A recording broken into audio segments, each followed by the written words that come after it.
Baik, Assalamualaikum, salam sejahtera, salam GBN, salam Malaysia, salam kuasa ketiga ya. Jadi jika audio jelas, anda boleh tolong maklumkan kepada saya, ia membantu siaran saya.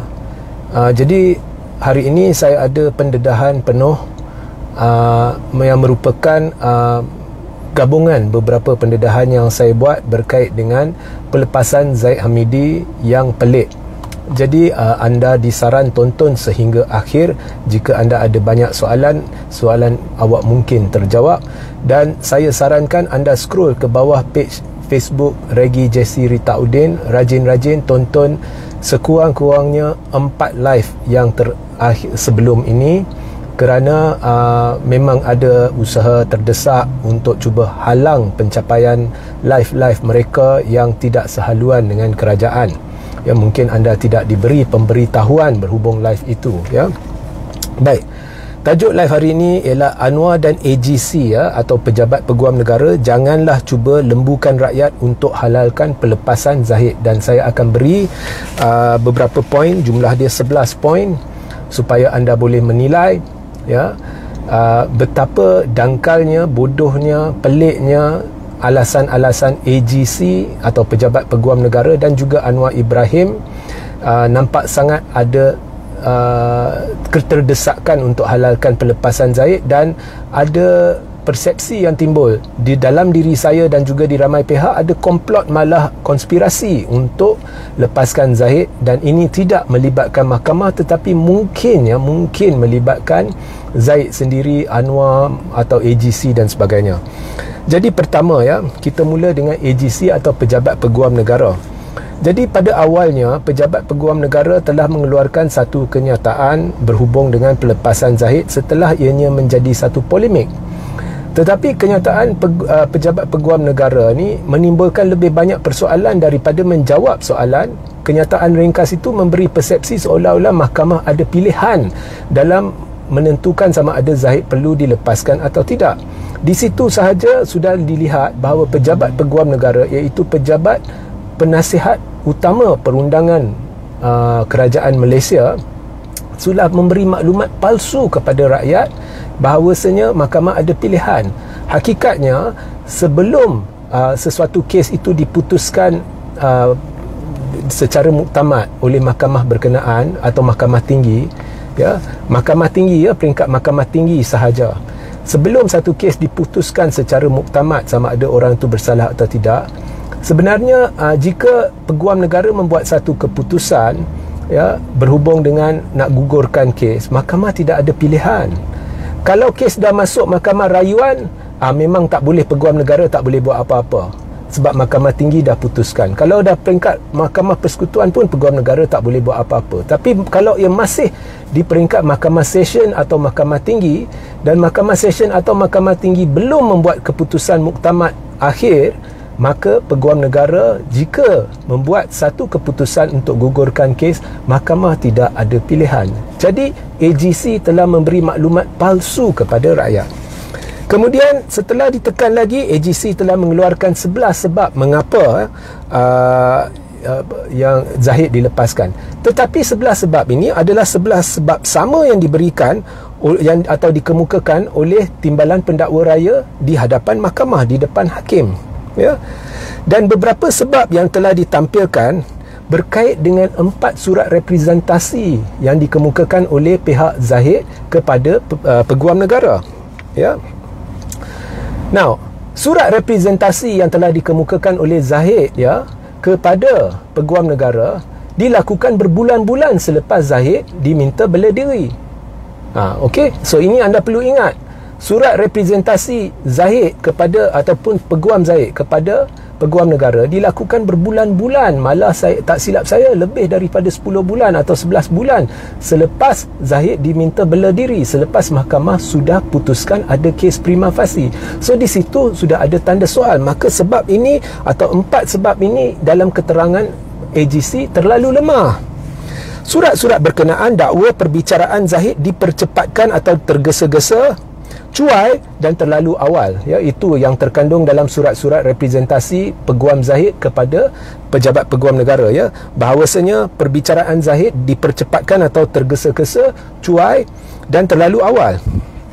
Namun ini Peguam Zahid beritahu selepas Zahid diminta bela diri, berbulan-bulan selepas Zahid diminta bela diri, selepas pendakwaan dah panggil 99 saksi dalam tempoh 3 tahun, ya.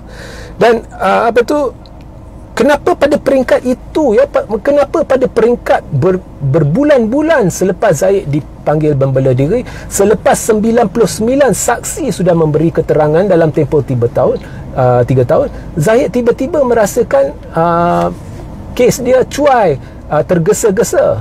Adakah bila pendakwaan memanggil 99 saksi, Zahid pada ketika itu merasakan kes itu tidak tergesa-gesa? Adakah Zahid tidak merasakan kes itu cuai, atau ada tangan gaib, ya? So ini menimbulkan persoalan. Sebab ini terlalu lemah, tidak boleh digunakan sebagai asas, ya, untuk melepaskan seseorang. Satu lagi sebab yang diberikan oleh AGC ialah reputasi AGC dan SPRM mungkin tercela disebabkan persepsi mereka dikawal oleh pihak tertentu.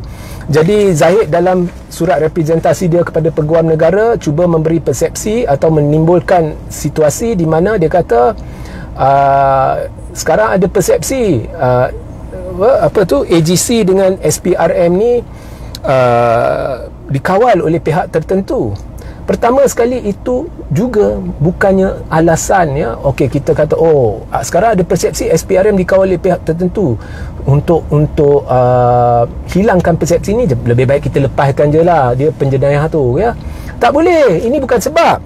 Okey, so ini menimbulkan persoalan. Sejak bila persepsi AGC dan SPRM mungkin dikawal menjadi asas untuk lepaskan tertuduh? Dan bukankah dengan menggugurkan kes selepas tertuduh diminta membela diri menimbulkan persepsi AGC dan SPRM dikawal oleh pihak tertentu? Jadi kalau awak nak hilangkan persepsi bahawa AGC dan SPRM dikawal oleh pihak tertentu, melepaskan tertuduh bukan caranya. Kerana jika tertuduh dilepaskan atas alasan itu, akan timbul persepsi lagi bahawa AGC dan SPRM dikawal oleh pihak tertentu atau ada tangan gaib. Nampak? Alasan semuanya dangkal, alasan tak masuk akal. Satu lagi sebab ialah pelepasan Zahid tanpa pembebasan merupakan satu-satunya option supaya tidak ada miscarriage of justice. Miscarriage of justice maknanya untuk pastikan, untuk elak situasi di mana seseorang itu tidak mendapat keadilan. Tetapi bukankah pengguguran kes selepas prima facie diputuskan satu bentuk miscarriage of justice? Tak pernah selepas prima facie, okey, melainkan ada alasan yang terlalu kuat. Tak mungkin selepas prima facie seseorang itu dilepaskan. Beberapa sebab lain berkait keputusan kerajaan untuk menubuhkan RCI. Okey, dalam surat representasi Zahid, satu sebab yang ditimbulkan ialah kerajaan telah memutuskan untuk menubuhkan satu RCI untuk menyiasat Tommy Thomas berkait dengan dakwaan Tommy Thomas sendiri, ya, ataupun berkait dengan dakwaan kononnya Tommy Thomas telah melakukan pendakwaan terpilih. Okey, so itu salah satu alasan. Tetapi saya nak tanya, kerajaan yang bersetuju untuk menubuhkan RCI ini, kerajaan yang melibatkan Zahid. Zahid adalah timbalan Perdana Menteri dalam kerajaan itu. Jadi bukankah ada konflik kepentingan? Sekarang timbul syak, Zahid selaku TPM telah mempengaruhi kerajaan untuk menubuhkan RCI supaya boleh digunakan sebagai alasan untuk cuba melepaskan diri dia. Jadi macam mana benda ni boleh digunakan sebagai satu alasan untuk lepaskan Zahid? Satu lagi sebab yang diberikan oleh AGC mengapa Zahid dilepaskan ialah satu memo pada 2018, memo yang tular, di mana dalam memo ini didakwa Timbalan Pendakwa Raya berpendapat tuduhan terhadap Zahid tidak boleh bertahan. Tapi bila mahkamah sudah putuskan ada kes prima facie, maknanya bila mahkamah sudah putuskan setelah mendengar 99 saksi, hujahan pendakwaan, meneliti dokumen-dokumen, mahkamah sudah putuskan memang ada bukti dan asas kukuh mengapa kes pendakwaan bahawa Zahid telah melakukan jenayah ini berasas. Ya, setelah mahkamah dah putuskan itu, mengapa perlu rujuk satu memo oleh pihak pendakwaan yang dilakukan sebelum perbicaraan bermula? Tak masuk akal, luar tabi'i. Okey. Satu lagi sebab yang diberi oleh AGC ialah keterangan saksi perlu terlebih dahulu 15 saksi. Mereka dah pilih 15 saksi daripada 99 saksi, dan pihak Zahid memberitahu AGC bahawa AGC perlu teliti dahulu keterangan oleh 15 saksi itu. Tetapi 15 saksi ini sudah dipanggil oleh pendakwaan, sudah disoal, ya, sudah diteliti keterangan mereka. Kemudian pihak pembelaan pun sudah teliti keterangan mereka, dan pihak pendakwaan telah yang meneliti keterangan mereka. Pihak pendakwaan ini mewakili AGC. Jadi di manakah logiknya kita nak lepaskan Zahid supaya AGC boleh teliti keterangan mereka? Bukankah keterangan semua saksi ini telah diteliti oleh peguam-peguam pendakwaan, dan bukankah peguam-peguam pendakwaan ini mewakili AGC? Ya. So ini kita lihat, ya, ada percubaan untuk lepaskan Zahid dengan cara memberi keterangan-keterangan atau sebab-sebab yang tidak masuk akal. Nah, kita masuk babak Anwar dulu. Macam mana Anwar cuba lembukan rakyat? Anwar pula dakwa dia sudah dimaklumkan terlebih dahulu oleh peguam negara berkait pelepasan Zahid. Anwar mendakwa dia mula-mula kritikal terhadap penjelasan peguam negara bahawa Zahid perlu dilepaskan, tetapi akhirnya dia akur dengan penjelasan peguam negara. Di sini saya nak tanya, pertama sekali, ya, siapa Anwar? Sekarang ni sudah 5 hari Zahid dilepaskan, kononnya oleh Idrus Harun, bekas peguam negara. Okey. Tapi dalam 5 hari ni Idrus Harun tak bersuara. Yang bersuara Anwar. Saya nak tanya, sejak bila Anwar dilantik sebagai jurucakap Idrus Harun? Itu pertama, ya. Sejak bila Anwar dilantik sebagai jurucakap Idrus Harun? Ini Anwar kena jawab. Kedua, Anwar sendiri berkata dia mula-mula kritikal terhadap penjelasan Idrus Harun, tetapi kemudian akur. Tetapi di dalam kenyataan yang sama, Anwar kemudiannya berkata dia sendiri setuju dengan fakta baru yang ditampilkan oleh pihak pembelaan. Jadi Anwar nak tipu siapa? Mula-mula kata awak kritikal terhadap Idrus Harun, kemudian awak akur, kemudian anda kata anda setuju. Anwar ni berbelit-belit. Nak tipu siapa? Anwar berkata hakim tidak ada pilihan.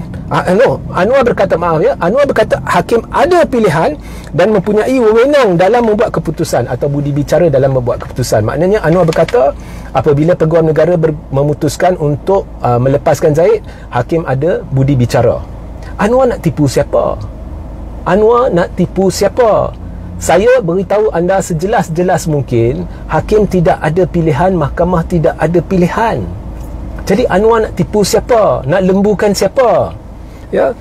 Kenapa Zahid dilepaskan pada Idrus Harun sedang bercuti? Kalau benar Idrus Harun telah melakukan satu tindakan kerana dia nak bersara, jadi dia nak lepaskan Zahid, dia boleh lakukan sebelum dia bercuti. Kenapa pada ketika Idrus Harun bercuti? Dan itu pun Idrus Harun tidak bersuara, yang bersuara Anwar. Jadi adakah Anwar telah kunci mulut Idrus Harun? Adakah tangan gaib Zahid sendiri terlibat dalam pelepasan ini? Adakah satu keputusan melanggar perlembagaan telah dibuat untuk lepaskan Zahid kerana keputusan wajib dibuat oleh peguam negara, tetapi peguam negara senyap? Jadi adakah keputusannya bukannya dibuat oleh peguam negara atau tanpa pengetahuan peguam negara pada ketika peguam negara bercuti? Adakah itu sebabnya Idrus Harun senyap? Kita tak mahu dengar penjelasan peguam negara baru. Ya, peguam negara baru boleh bercakap, tapi Idrus Harun senyap. Mengapa senyap? Mengapa Anwar mewakili Idrus Harun, bercakap untuk Idrus Harun, kemudian memberi maklumat yang palsu, yang dangkal, kononnya hakim ada pilihan? Jadi kesimpulannya, AGC dan Anwar ni, makin lama anda spin isu ni, makin anda menggali kubur sendiri dari sudut kredibiliti anda atau kubur kredibiliti anda, kerana benda ni sedang menjerat anda. Sebaik-baiknya sekarang kita nak dengar penjelasan Idrus Harun, bukannya penjelasan bodoh dan dangkal oleh AGC dan Anwar. So sehingga kita berjumpa di lain masa. Assalamualaikum, salam sejahtera, salam GBN, salam Malaysia, salam kuasa ketiga.